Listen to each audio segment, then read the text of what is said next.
There is a particular kind of sadness that comes with stumbling across something that was clearly at one point a very big deal, and realizing that most people today have absolutely no idea it existed. You will find it in old postcards, in the faded enthusiasm of someone describing a place they visited as a kid, in photographs where everyone is smiling because they genuinely could not believe what they were looking at. That is the feeling the McBarge gives you. A floating McDonald's, not a gimmick, not a pop-up, not some ironic art installation. It was an honest-to-God $12 million, 187-foot barge that served Big Macs on the water and was supposed to represent the future of food, design, and maybe fast food itself.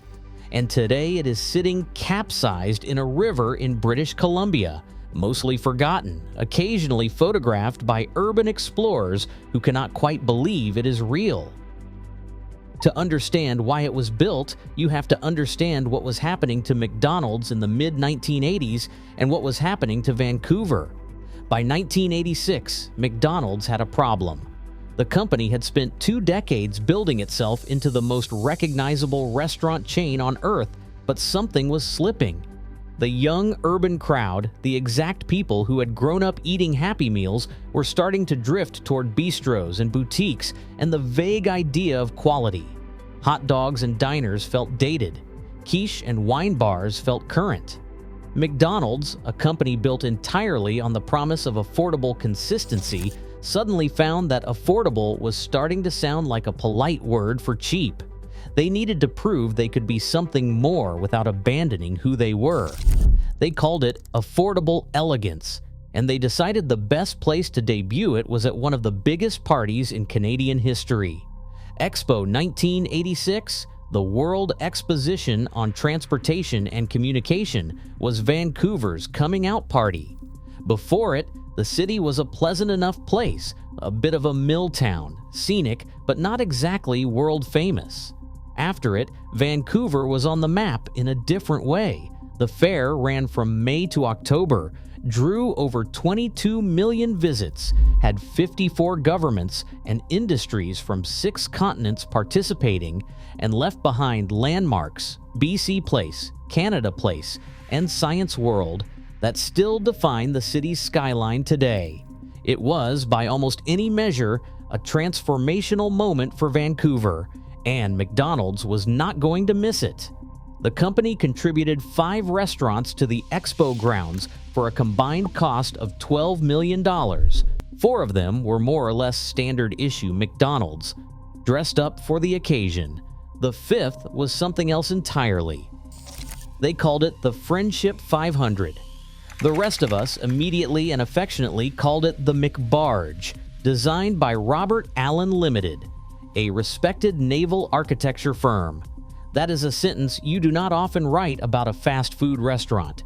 The Friendship 500 was built on a 187-foot concrete and steel barge and moored in False Creek, right in the heart of the expo grounds, with views of the mountains and the Vancouver skyline spread out around it.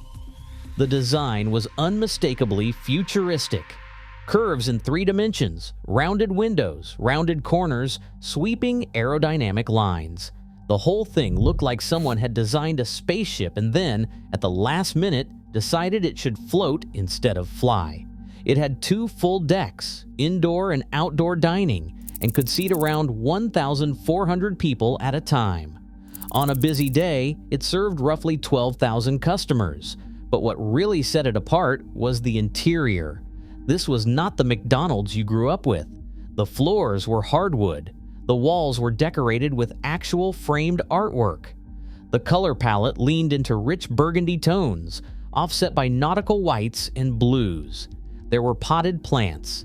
The staff wore nautical-themed uniforms, and in perhaps the most telling detail, the kitchen was hidden.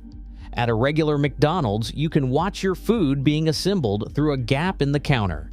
At the Friendship 500, the food arrived via a conveyor belt, emerging at the serving counter as if from nowhere, as if the cooking itself was too industrial a process to be seen by someone sitting in this kind of establishment. It was McDonald's pretending to be something it wasn't.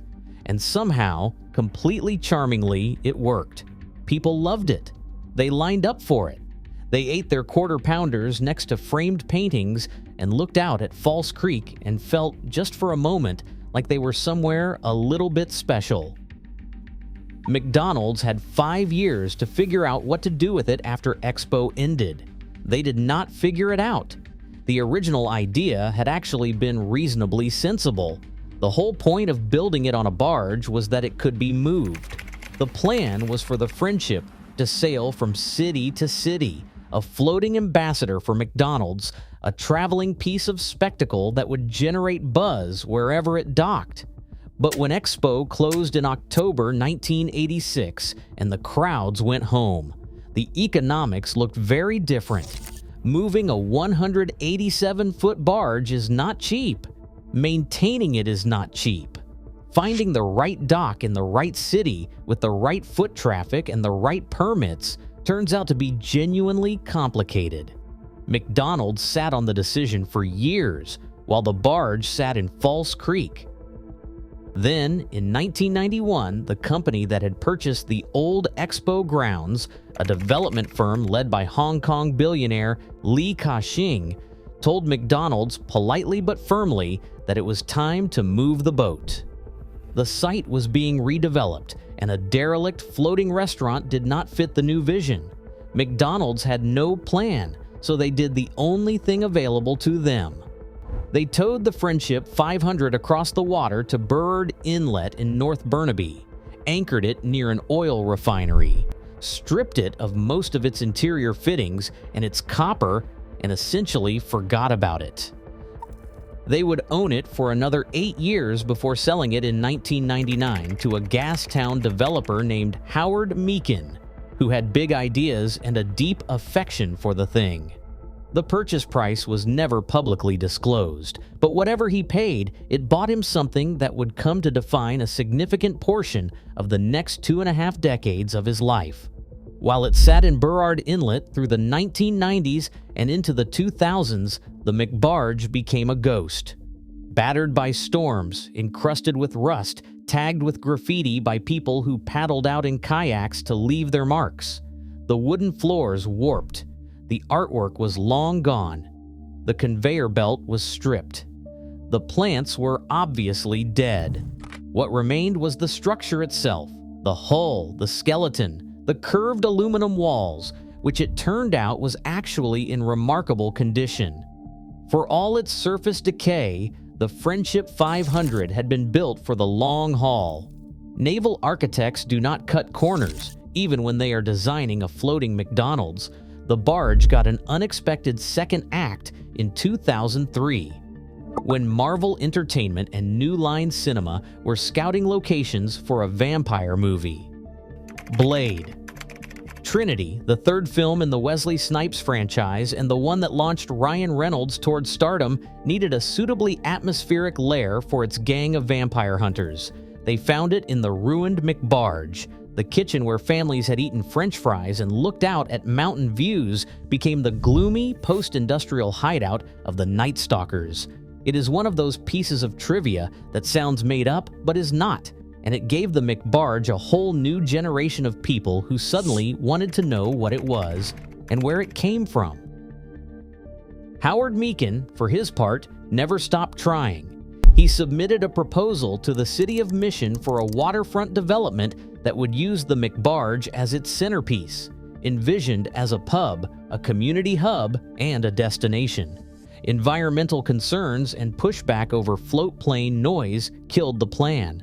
He talked about turning it into an ocean museum, a deep discovery center that would explore the history of the Pacific. He floated the idea of restoring it as a seafood restaurant, leaning into the nautical identity it had always half-heartedly claimed.